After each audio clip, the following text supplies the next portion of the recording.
আসসালামু আলাইকুম guys. Saudi আরবের মরুভূমিতে শুনছেন আপনারা সবাই সাপ আছে অনেক।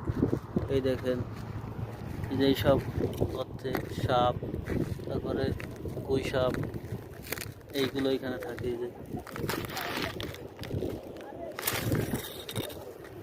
দেখছেন কেমন কেমন গর্ত।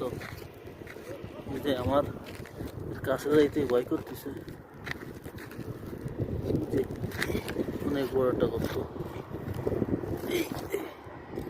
আল্লাহ জানে কি আছে। এই যে কাটা কাটা গাছ, উটি খায়। এই যে যে যে সব জলে সাপ খায়। এই ওদিক দিয়ে যাই। আল্লাহ হাফিজ। এই যে পাহাড়, মরুভূমি, এক সাইড দিয়ে